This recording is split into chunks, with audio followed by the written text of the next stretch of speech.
My name is Rohit Rana, Physics faculty at Skill Station by Amrinder Singh. I welcome you all to our YouTube channel. So, in this video, we will discuss about the physics syllabus for your IMCT exam.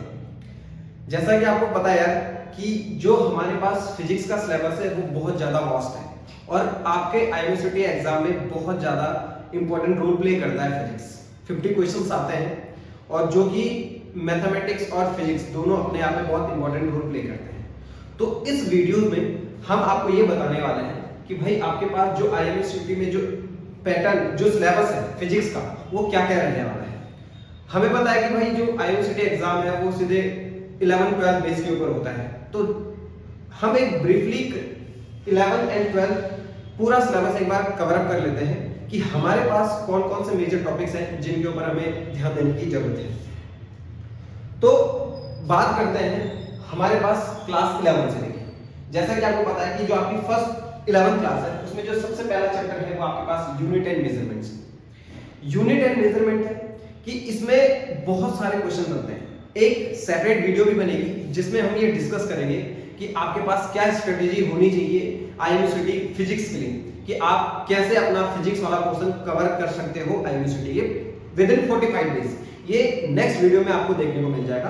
अभी की इस video में हम syllabus को discuss करते हैं कि हमारे पास कितना कितना सिलेबस रहता है आपके IMCT एग्जाम के लिए।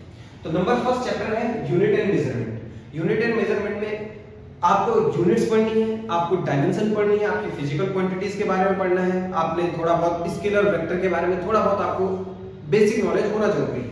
आपको पता है कि जो एग्जाम है ये आपके ज्यादा फंडामेंटल बेसिक्स आपके क्लियर रहने चाहिए, बेसिक्स के ऊपर फोकस करता है। बेसिक्स अगर आपके क्लियर है तो आप एग्जाम को आराम से निकाल सकते हैं। दूसरा चैप्टर है मेरे पास काइनेमेटिक्स। काइनेमेटिक्स में हमारे पास आ जाता है motion in 1D and motion in 2D।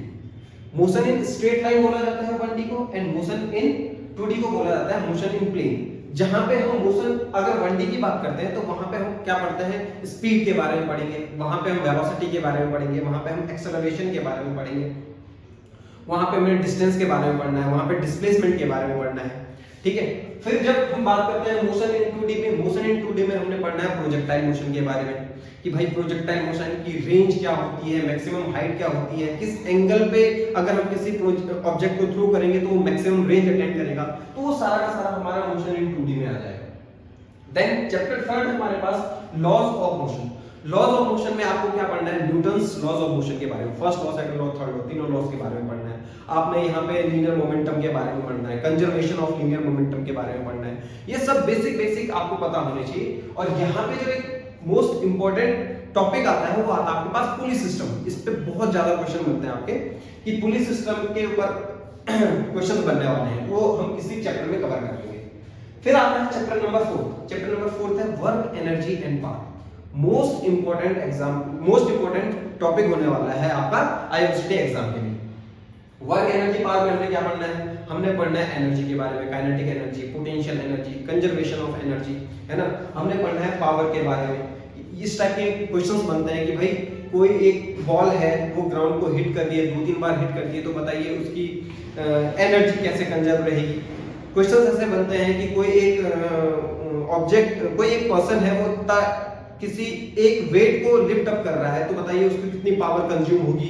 इस टाइप के कुछ क्वेश्चंस बनने वाले हैं।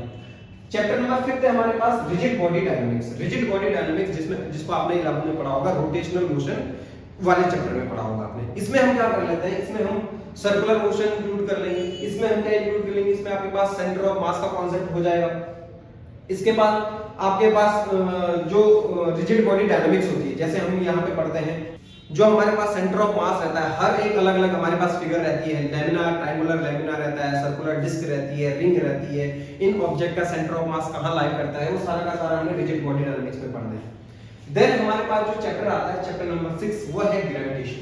ग्रेविटेशन में बहुत बेसिक क्वेश्चन बनते हैं, जहां पे हमारे पास क्वेश्चन बनते हैं एक्सेलरेशन ड्यू टू ग्रेविटी के ऊपर, जैसे variation of g with depth, variation of g with height, है ना। कि अगर हम किसी ऑब्जेक्ट को ऊपर थ्रो कर रहे हैं तो बताइए g के ऊपर क्या इंपैक्ट पड़ेगा, g पॉजिटिव होगी, नेगेटिव होगी। इस टाइप के क्वेश्चन देखने को मिल जाते हैं आपके पास। फिर आपके पास चैप्टर नंबर 7 है फ्लूइड मैकेनिक्स। फ्लूइड मैकेनिक्स में हम पढ़ने वाले हैं विस्कोसिटी के बारे में, हम पढ़ने वाले हैं फ्लूइड प्रेशर के बारे में, हम पढ़ेंगे यहाँ पे बर्नौली थ्योरम के बारे में। ये बहुत इंपॉर्टेंट चैप्टर होने वाला है आपका एमसीटी एग्जाम के लिए।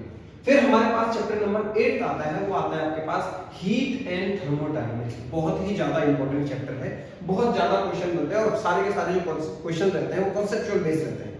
अगर आपके एक बार कॉन्सेप्ट क्लियर हो रखे हैं तो आप बहुत आसानी से अपना आईएमसीटी एग्जाम क्लियर कर सकते हैं। तो जो हीट एंड थर्मोडायनामिक्स है, इसमें हम क्या पढ़ते हैं, सबसे पहले हम हीट एंड टेम्परेचर के बारे में बात करते हैं। हीट एंड टेम्परेचर, देन हम उसके बाद आएंगे स्पेसिफिक हीट के बारे में, देन हम उसके बाद आएंगे first law of thermodynamics, second law of thermodynamics, है ना, जीरोथ लॉ ऑफ थर्मोडायनामिक्स। फिर हम इसके ऊपर पढ़ते हैं हीट इंजन के बारे में, कार्नोट साइकिल के बारे में। ये सब हम इस चैप्टर में कवर कर लेंगे। फिर हमारे पास आता है चैप्टर नंबर 9, जो आपके पास ऑसिलेशंस एंड वेव से रिलेटेड रहने वाला है। ऑसिलेशन और वेव में क्या पढ़ेंगे, हम पढ़ेंगे टाइप्स ऑफ वेव। हमारे पास कितने टाइप की वेव्स होती हैं, वेव्स को हम अलग अलग पार्ट में डिवाइड करेंगे। फिर उसमें हम पढ़ेंगे म्यूजिक के बारे में, उसमें पढ़ेंगे नॉइज के बारे में, बीट्स के बारे में, डॉपलर इफेक्ट के बारे में। ये सारा का सारा हमने इसमें कवर करना है। ये करना है हमारा 11th के कोर्स में।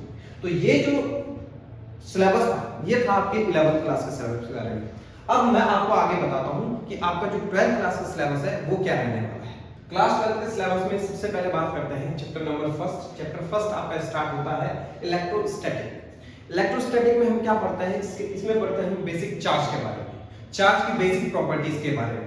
यहां पढ़ेंगे हम कूलम्स लॉ के बारे में। यहां पे कूलम्स लॉ या कूलम्स फोर्स कैसे वेरी करता रहता है, यहां हम उसके बारे में पढ़ते हैं। इलेक्ट्रिक फील्ड के बारे में, इलेक्ट्रिक फील्ड लाइंस के बारे में पढ़ने वाले हैं। देन चैप्टर नंबर 2 आता है हमारे पास current and electricity. Current and electricity is a very important chapter. ये बहुत ज्यादा इंपॉर्टेंट रोल प्ले करता है आपके सिलेबस एग्जाम के लिए। करंट इलेक्ट्रिसिटी में क्या पढ़ेंगे हम, सबसे पहले हमने पढ़ना है इलेक्ट्रिक करंट के बारे में। देन हम पढ़ेंगे यहाँ पे ओम्स लॉ के बारे में। यहाँ पे हमने पढ़ना है रेजिस्टेंस के बारे में। यहाँ पे हम पढ़ेंगे ईएमएफ के बारे में। यहाँ पे हम पढ़ेंगे व्हिटस्टोन ब्रिज के बारे में। यहाँ पे हमने पढ़ना है किरचॉफ लॉ के बारे में। देन जो हमारे पास नेक्स्ट चैप्टर आता है वो आता है आपके पास मैग्नेटिज्म। मैग्नेटिज्म जहां पे हम पढ़ने वाले हैं magnetic effect due to current. Current की वजह से मैग्नेटिक इफेक्ट क्या क्या होते हैं वो हम इस चैप्टर में कवर अप करने वाले हैं। इसी चैप्टर में हम कवर करेंगे कि हमारे पास types of magnet, bar magnet के बारे में हम पढ़ेंगे। यहाँ पे हॉर्स मैग्नेट के बारे में हमने यहाँ पढ़ना है। हम यहाँ पढ़ेंगे अर्थ मैग्नेटिज्म के बारे में, मैग्नेटिक मटेरियल्स के बारे में हम इस चैप्टर में कवर अप करेंगे। फिर जो हमारा नेक्स्ट चैप्टर है वो आपके पास chapter number 4 electromagnetic induction. Electromagnetic induction में क्या पढ़ने वाले हैं, सबसे पहले हम यहाँ पढ़ते हैं self induction, then mutual induction, then हमारे पास आता है फैराडेज लॉ, लेंजेस लॉ। वो सारा का सारा इस चैप्टर में हम कवर करने वाले हैं। फिर हमारे पास आता है चैप्टर नंबर 5 जो है हमारे पास अल्टरनेटिंग करंट। अल्टरनेटिंग करंट में सबसे पहले हमें अल्टरनेटिंग करंट की इक्वेशंस के बारे में पता होना चाहिए, अल्टरनेटिंग वोल्टेज के बारे में पता होना चाहिए। हम यहाँ पे पढ़ने वाले हैं रेसिस्टर के बारे में, हम यहाँ पढ़ेंगे इंडक्टर के बारे में, हम यहाँ पढ़ेंगे कैपेसिटर के बारे में, हम यहाँ पढ़ेंगे एलसीआर सर्किट के बारे में, और जो मोस्ट इंपॉर्टेंट है वो है आपके पास यहाँ पे ट्रांसफार्मर के बारे में पढ़ेंगे। फिर जो नेक्स्ट चैप्टर आता है वो आता है आपके पास चैप्टर नंबर 6 ईएम वेव्स। यहाँ पे आपने क्या देखना है, यहाँ पे आपको देखने को मिलेगा एक पूरा इलेक्ट्रोमैग्नेटिक वेव का स्पेक्ट्रम देखने को मिलेगा, जहाँ पे हम क्या पढ़ेंगे, एक्स रेज के बारे में पढ़ेंगे, जहाँ पे हम गामा रेज के बारे में पढ़ेंगे, विजिबल रेज के बारे में पढ़ेंगे, इंफ्रारेड, उनकी फ्रीक्वेंसी क्या होती है, उनकी वेवलेंथ क्या होती है, इन रेज का कहाँ यूज होगा, वो हम सब इस चैप्टर में कवर अप करेंगे। देन हमारे पास चैप्टर नंबर 7 है हमारे पास ray optics and wave optics. Ray optics में हमने सबसे पहले मिरर्स के बारे में पढ़ना है, हमने लेंसेज के बारे में पढ़ना है, उनकी कुछ बेसिक प्रॉपर्टीज पढ़नी है। फिर यहीं पे हम आगे जाके ऑप्टिकल इंस्ट्रूमेंट के बारे में पढ़ेंगे, जैसे हमारे पास टेलीस्कोप हो गया, हमारे पास माइक्रोस्कोप हो गया, ये ऑप्टिकल इंस्ट्रूमेंट है। फिर अगर वेव ऑप्टिक्स में जाए तो वेव ऑप्टिक्स में हमारे पास हाइगन्स प्रिंसिपल है, हमारे पास डिस्पर्जन है, हमारे पास पोलराइजेशन है, ये सारा हम इस चैप्टर में कवर करेंगे।